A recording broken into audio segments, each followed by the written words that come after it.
June 1995. We're recording the testimony of Madame Agnès Zini, interviewed by Monsieur Samuel Grossman in Paris, France. The interview will be conducted in French. Je suis Monsieur Samuel Grossman, G-R-O-S-M-A-N. Nous sommes le 8 juin 1995 et j'interviewe Madame Zini, Z-I-N-I, Agnès. Je commence. Je suis Madame Zini Agnès, née Chanki. Le nom Chanki a une histoire parce que mon père, après le gouvernement communiste de la Hongrie de Béla Kun, a été un grand socialiste et nommé le préfet des deux plus grands départements hongrois par le comte Károly, qui lui a suggéré de changer son nom de Neumann en Chanki. Je suis née le 21 mars 1922, j'ai 73 ans, en Tchécoslovaquie, dans le village de Varšany, V-A-R-S-A-N-Y. Bien. Et donc, votre famille habitait avant la guerre dans quel endroit? Mon père était avocat à Leva, ça s'écrit L-E-V-A, ou Levice en slovaque. Mais comme il était compromis par des livres qu'il avait écrits contre le régime fasciste de l'amiral Horthy, après Munich, il a dû se réfugier en Slovaquie et nous sommes redevenus hongrois, c'est-à-dire qu'il était déporté en 1942, 2 ans avant nous, vers Treblinka ou Majdanek. Mais avant la guerre, vous avez vécu votre enfance en Tchécoslovaquie. Et votre famille habitait là déjà depuis longtemps? Oui, depuis une éternité. Bien que mon grand-père maternel, il est un descendant direct de Samson Wertheimer, qui était le trésorier de Marie-Thérèse. Mm-hmm. Donc, mais c'était certainement toujours dans l'Empire austro-hongrois. Mm-hmm. Et vos parents étaient religieux? Non, mes grands-parents étaient religieux. Ma mère, elle était croyante, mais mon père, du fait qu'il a vécu une enfance très pauvre et qu'il était obligé de manger dans les familles juives aisées, où on la nourrit avec les servantes dans la cuisine, a eu un rejet de tout ça et il était entièrement assimilé.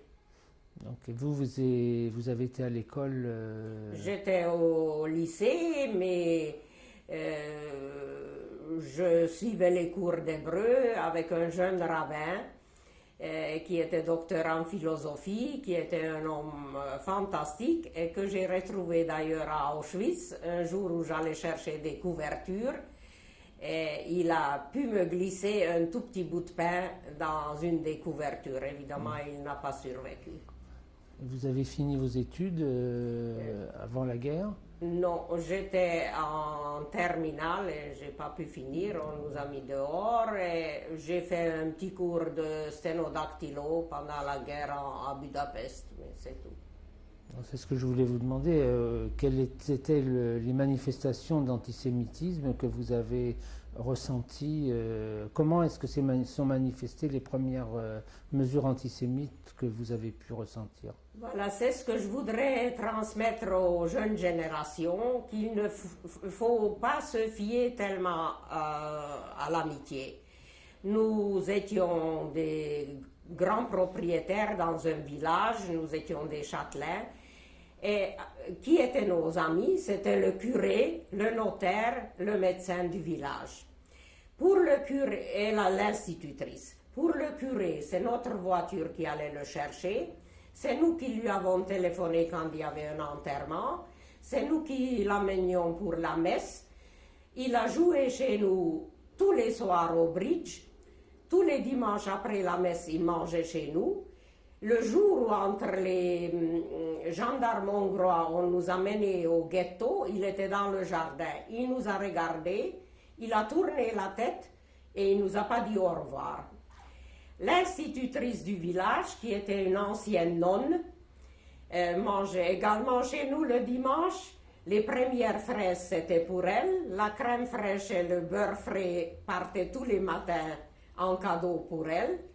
Et le jour où la loi est sortie qu'il faut déposer chez le notaire les bijoux des Juifs, elle est allée contrôler. Elle a dit, il manque la famille Wertheimer, montrez-moi les bijoux que la famille Wertheimer a déposés. Le notaire lui a montré, elle a ajouté, il manque une paire de boucles d'oreilles de Tante Rose. C'était la deuxième amie. La fille du propriétaire voisin venait chez moi avant qu'on nous amène au ghetto. Elle m'a dit, donne-moi tes robes, je vais te les garder. Je lui ai répondu la première fois, merci beaucoup. Si je revienne, j'aurai toujours de quoi m'habiller. Elle a tellement insisté, elle m'a pris les robes. Elle est même revenue le soir me demander de l'antimite. Et les gens du village me racontent que le lendemain de mon départ, elle a mis déjà mes robes. On lui a dit, mais comment ça se fait que tu mets les robes d'Agnès déjà? Elle a répondu, mais il y a longtemps qu'elle est crevée. Il faut que je vous ajoute que ça c'est le côté négatif. De l'autre côté, je pourrais moins, mais vous raconter quelques affaires positives aussi, car nous avions une petite couturière qui venait à la maison et quand nous écoutions la BBC en français, nous avons toujours peur qu'elle nous dénonce et on fermait toutes les portes. Or, le jour où on nous a amenés au ghetto, elle s'est cousue l'étoile jaune tous les soirs, elle nous a amenés à manger au ghetto. Et un jour, elle est arrivée avec 2 mouchoirs en dentelle. Elle m'a porté 2 mouchoirs en dentelle. Je lui ai demandé, mais Lucie, pourquoi, qu'est-ce que j'ai besoin? Elle m'a dit, j'ai honte que j'amène toujours que du manger, je voulais vous faire un autre cadeau. Elle a sauvé mon cousin qui habite ici à Paris du travail forcé des jeunes juifs hongrois. Elle est rentrée au camp à Budapest et elle a dit au capitaine qui les dirigeait, vous avez un jeune juif qui me doit de l'argent, moi je suis une fille pauvre, il faut absolument qu'il me rembourse, j'en ai besoin. Elle l'a fait venir, elle avait dans son sac les habits civils de son frère, elle a changé d'habit, elle l'a sorti et c'est ainsi qu'il a survécu à la guerre. Mais enfin, les choses malheureuses étaient beaucoup plus nombreuses que les choses bien. Donc après,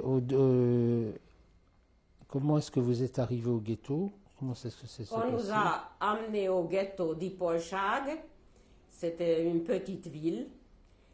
On a obligé la population chrétienne de fermer les volets, ne pas regarder. Et là, on est tombé entre les mains des fameux gendarmes hongrois avec leurs plumes à coque, qui étaient extrêmement sauvages. Et ils nous ont fait venir un à un dans leur bureau pour demander où nous avons caché notre argent, où nous avons mis nos bijoux.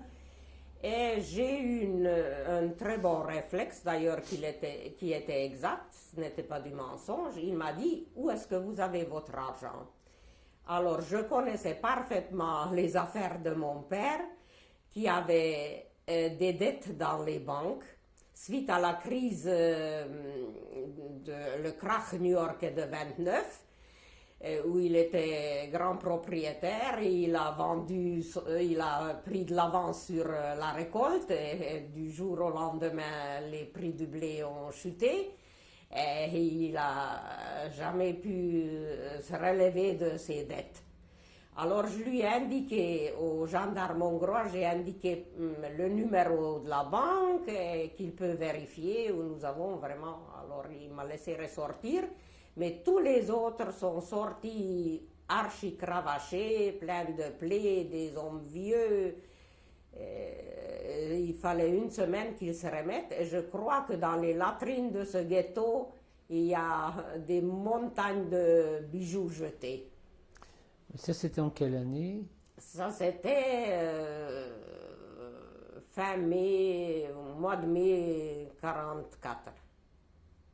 De là, on nous a emmenés dans une ville hongroise beaucoup plus grande qui s'appelle Balasagyarmat, où nous avons vécu à peu près une semaine dehors dans une fabrique de briques. Et de là est partie la déportation. Quand nous sommes arrivés à la gare, il y avait un de nos paysans qui était militaire et qui nous a dit « Madame, mademoiselle, ne vous inquiétez pas, je sais qu'on vous amène pour travailler. » Alors là, il nous a calmés un peu, mais on avait déjà entendu à la BBC en français, on a entendu la révolte du ghetto de Varsovie et les chiens dressés à qui on dit uniquement Jude et ils sautent sur les gens. Alors, mais entre le début de la guerre et votre entrée au ghetto, vous avez vécu normalement? on est allé dans la propriété de mon grand-père, parce que mon père n'était pas là. On nous a enlevé notre propriété. On est resté dans la propriété de mon grand-père parce que mon oncle a reçu une dérogation, si vous voulez. C'était un agriculteur avec des milliers de diplômes. Nous avions les vaches qui donnaient le plus de lait de toute la Hongrie. Mon oncle a fait 45 sortes de greffes de pommes de terre et le ministère de l'Agriculture a donné quelques semaines de répit, c'est-à-dire qu'on pouvait conserver la propriété de mon grand-père quelque temps encore. Donc ensuite, vous avez quitté votre premier ghetto, vous êtes arrivé dans la ville de Balasagyarmat. Et puis de là, on est resté peut-être 4-5 jours, on nous a emmenés à la gare de Balasagyarmat, on nous a embarqués. Alors évidemment, nous étions comme tout le monde, 85 personnes dans le wagon. Et là, je voudrais raconter une histoire vraiment qui m'a beaucoup touchée. Quand nous sommes arrivés à la frontière entre la Tchécoslovaquie et la Pologne, il y avait un remue-ménage qu'on entendait dehors, des motocyclettes et un bruit infernal.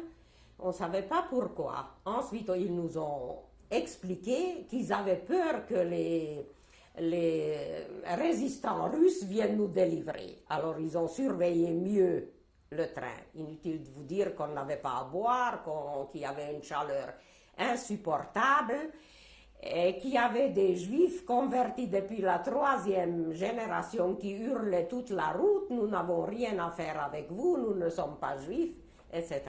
Mais pendant que ce bruit se faisait à la frontière, il y a une petite fille dont je me rappelle le nom, Erika Polgar, qui a demandé à ces 85 personnes, c'est maintenant que le gaz arrive, et personne parmi tout ce monde n'a osé répondre à cet enfant. Alors, arrivé à Auschwitz, évidemment, c'était les hurlements, les coups de cravache et le fameux Mengele. Et alors, ma vieille tante Rose, ma jeune tante avec son petit garçon André de 7 ans, allaient à droite. Et moi, dans une seconde, j'ai dit à ma mère, il faut aller à gauche. Elle me dit, mais tu ne vas pas les laisser aller seuls, il faut aller avec eux. Je dis, non, rien à faire, tu vas à gauche. On arrive devant Mengele, je passe du bon côté, et Mengele qui disait, allez-y à droite, vous aurez une miche de pain tous les jours et 1 litre de lait. Et arrive ma mère, il la pousse du mauvais côté. Heureusement, ma mère avait un réflexe.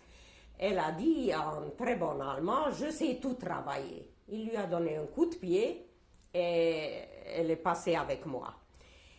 Mais déjà, nous attendions à beaucoup de choses. D'abord, nous avons inscrit que nous sommes agricultrices.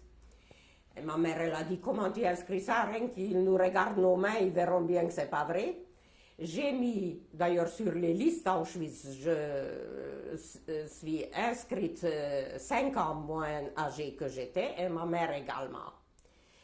Alors on est passé, 3 fois j'ai réussi devant Mengele sauver ma mère comme ça, parce qu'elle avait 44 ans déjà. Et c'était rare que des gens de cet âge ont survécu, que je me suis collée devant elle, elle est passée.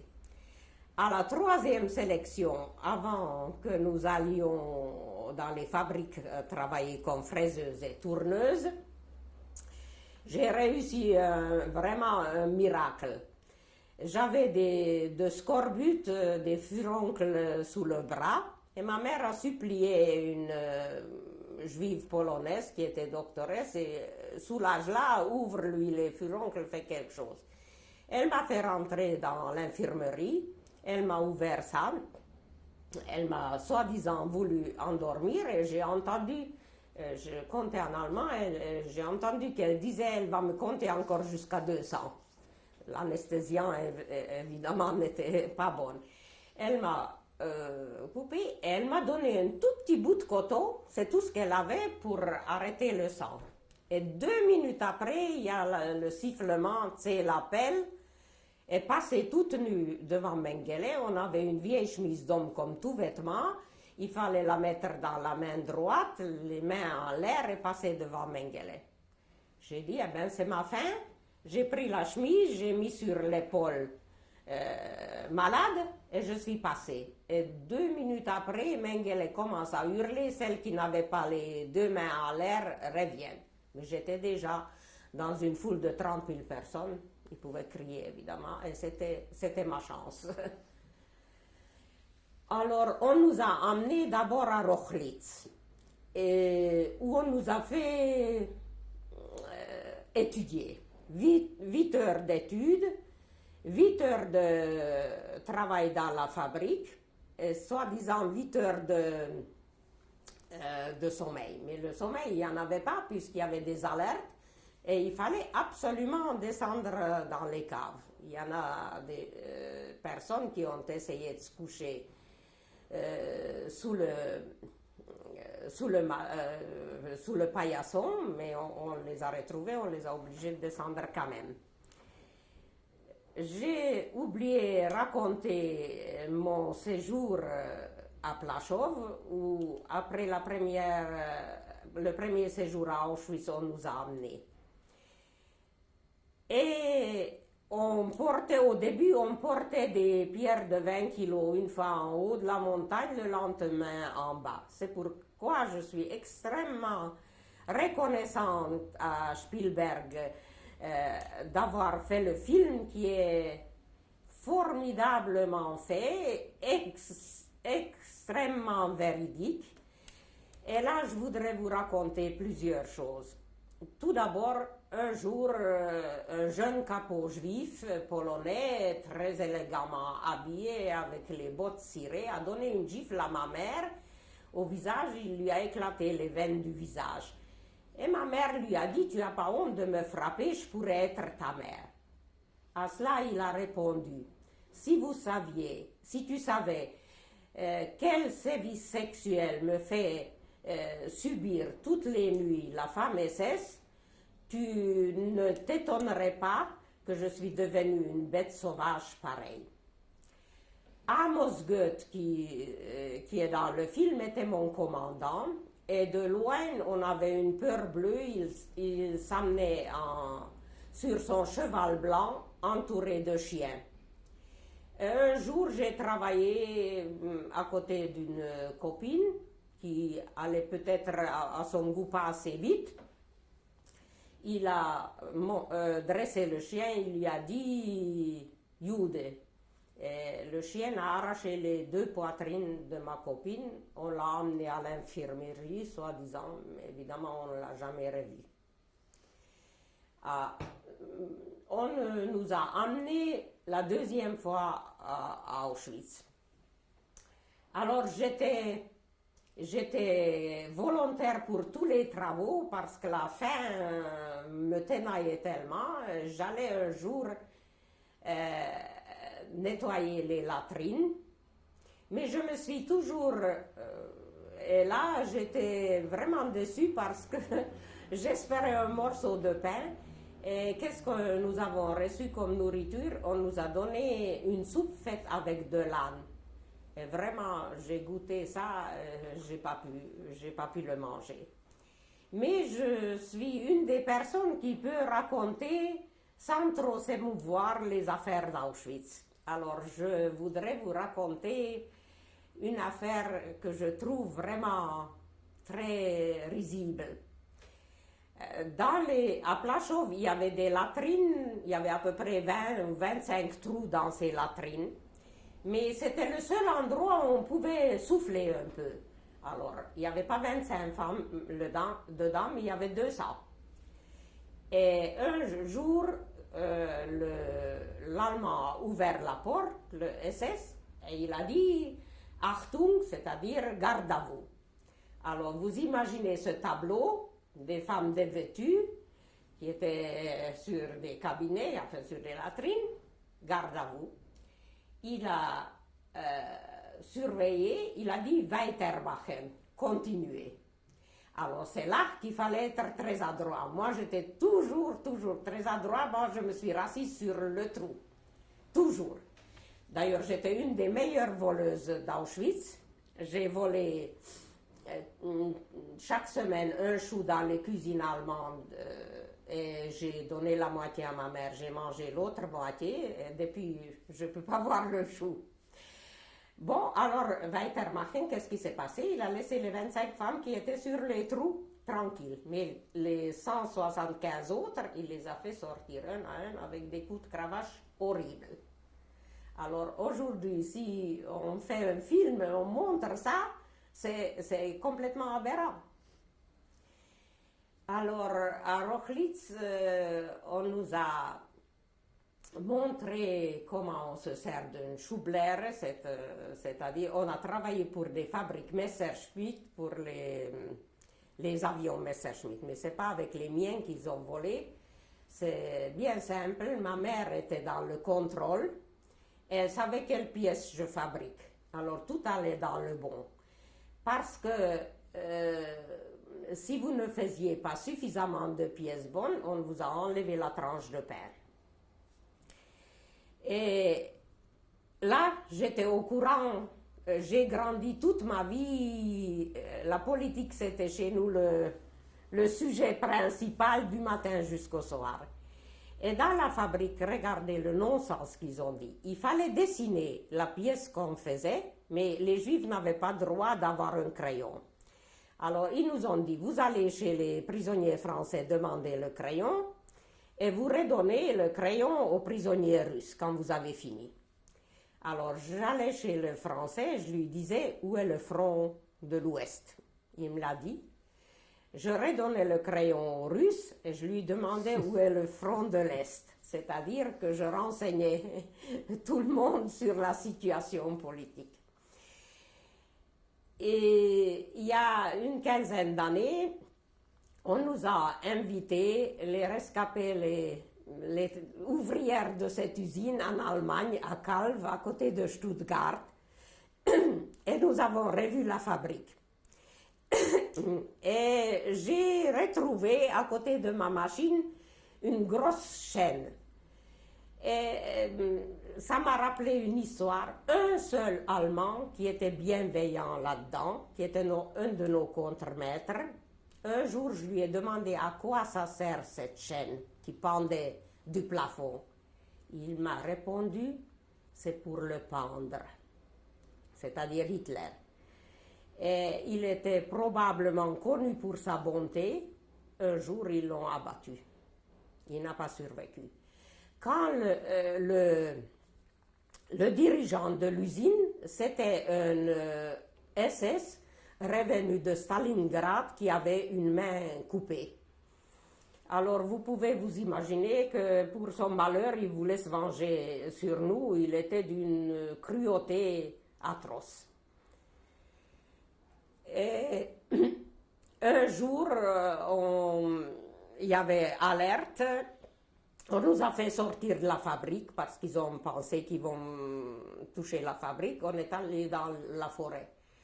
Et là, nous étions très contents parce que nous, on priait tous les jours que la bombe tombe sur nous. On en avait tellement assez. Les femmes allemandes se sont couchées par terre dans la forêt. Ils ont dit, couchez-vous sur nous parce que... Les protéger. Avec les robes rayées, ils ne vont pas nous mitrailler. Alors nous, évidemment, en hongrois, on s'est dit, appuie bien, écrase-la comme il faut, et on l'a fait. Mais j'ai, par exemple, un jour, j'ai volé une tranche de margarine à la cuisine, et on m'a attrapé. Et nous avions à cette époque une paysanne allemande qui était femme SS. Et la capot juive, malheureusement, était plus mauvaise avec nous que cette paysanne allemande, parce que celle-ci, quand elle nous menait à la fabrique, elle pleurait quand nous étions avec les pieds nus dans la neige. Elle pleurait à côté de nous. Et alors elle lui a dit à la femme SS, cet enfant de diable, il faut la renvoyer à Auschwitz. Et devant moi, la femme SS a demandé ce que c'est Auschwitz. Alors elle lui a expliqué qu'on brûle les gens là-bas. Elle n'était pas au courant. Bon, qu'est-ce que je dirais? J'ai gardé des amitiés. Pourquoi? Parce que j'ai gardé des manières humaines, comme il dit Primo Levi. Tout d'abord, à Plaszow, un jour, on m'a proposé d'être capot. L'allemand a demandé qui c'est qui connaît parfaitement les trois langues, l'allemand, le hongrois et le slovaque. Je me suis présentée parce que ma mère a dit, peut-être tu auras un morceau de pain en plus. Le jour même, j'ai vu qu'il fallait frapper d'autres juifs. Le lendemain, il a commencé à hurler où est celle qui m'a dit qu'elle connaît les trois langues. Je n'ai plus répondu. C'est ainsi que j'ai échappé à l'emploi de capot.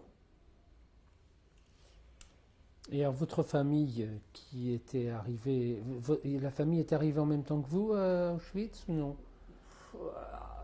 Pas les hommes étaient enrôlés dans les travaux forcés de Hongrie. Ma sœur, elle est arrivée quelques jours avant nous parce qu'elle habitait à 1000 km dans une grande ville hongroise. Son mari était au front russe, d'où il lui a écrit, entre autres, qu'il a assisté à l'assassinat des Juifs de Kharkov et il lui a raconté que 3 jours après, la terre bougeait encore. Et de ce fait, ma sœur avait déjà, avant la déportation, un malheur, parce qu'elle était enceinte quand son mari est parti. Elle a gardé l'enfant 10 mois, parce que son mari lui écrivait, ne t'inquiète pas, je vais être de retour. Évidemment, quand l'enfant est né, il était mort. Elle est arrivée enceinte de 6 mois à Auschwitz. Évidemment, on l'a gazée. Et le restant de votre famille? Vous aviez des il y a frères... 65 personnes de ma famille proche qui ont disparu.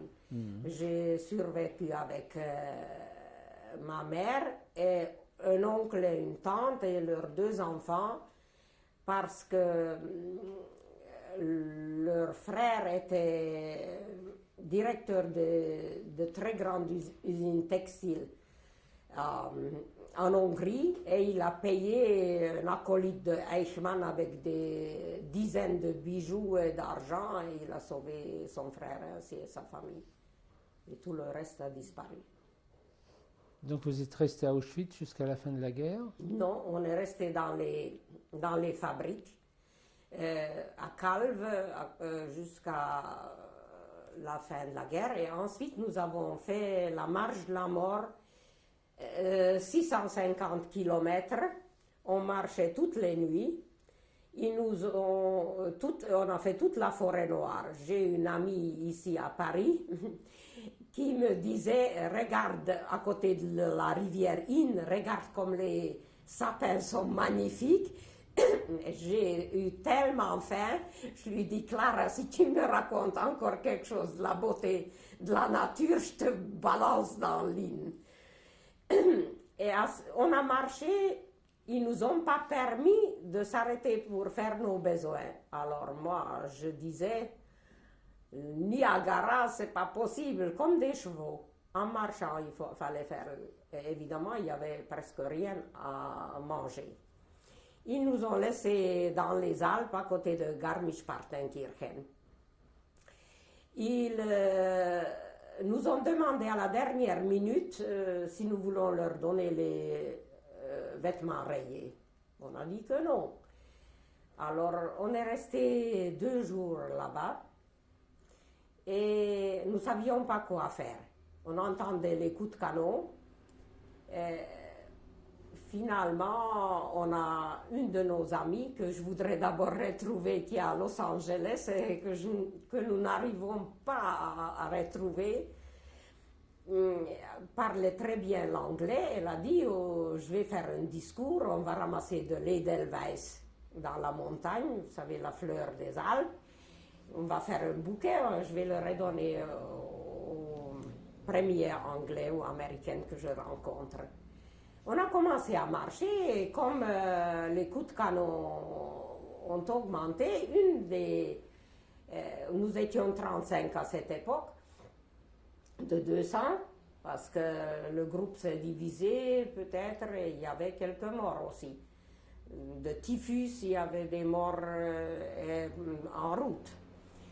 Alors, ils ont dit, non, maintenant qu'on a survécu, on ne va pas se mettre devant un canon. Ils ont reculé vers les Allemands. Ma mère, qui était la plus âgée, elle a dit, mais vous êtes complètement sonnés, on ne va pas retourner parmi les Allemands. Finalement, on a continué, on est arrivé à Planzé, où un curé s'est adressé à nous. D'abord, il y avait un tankiste noir sur un tank qui voulait tirer sur nous. On n'avait rien de blanc à montrer et on avait les robes rayées et une couverture grise sur nos épaules. Alors finalement, il a compris qu'on n'est pas des soldats allemands et un curé s'est adressé à nous là-bas. Il était le curé d'un groupe de ministres français qui étaient internés là-bas, à Planzé. Il nous a demandé, qu'est-ce que vous êtes? Vous êtes des êtres humains? On a dit oui. Vous êtes des catholiques? On a dit non. Vous êtes des protestants? On a dit non. Mais qu'est-ce que vous êtes? On a dit on est des juifs. Il nous a embrassés jusqu'aujourd'hui, une à une, je ne comprends pas. Nous n'avions plus de savon, nous ne sommes pas lavés depuis 1 mois. Nous étions crasseuses, tête rasée. Tout ce qui est de répugnant, plein de furoncles. Et il nous a emmenés ensuite dans un hôtel. Et nous avons commencé à déchirer les draps de l'hôtel pour faire des foulards pour mettre sur nos têtes rasées. Ensuite, on a trouvé un rouge à lèvres dans un tiroir qu'on a partagé en 35. Ensuite, on a demandé à manger. Les prisonniers yougoslaves sont venus et ils nous ont dit « Attention, ne mangez pas vite, vous allez avoir les intestins éclatés. » D'ailleurs, mon beau-frère, je l'ai su, il est mort comme ça 1 jour après la libération. Mais à moi, il pouvait le dire, ne mangez pas, j'ai mangé tant et plus. Ils ont cuit du pain immédiatement, ils nous ont apporté. Et un soldat américain d'origine de Munich, est arrivé sur le tapis persan de l'hôtel avec sa motocyclette pleine de boue. Et il m'a demandé, entre autres, qu'est-ce que tu veux? Je lui ai dit, je veux du gruyère.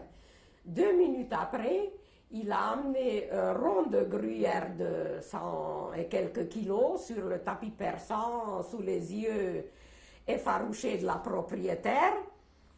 Et ensuite, il nous a vus pieds nus. Il a dit, vous n'avez pas de chaussures? Ne vous inquiétez pas. Il est sorti dans la rue.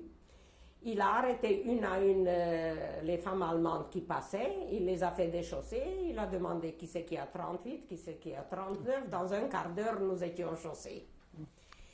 Bon. Attends, on va arrêter une seconde. On va arrêter une seconde. On va changer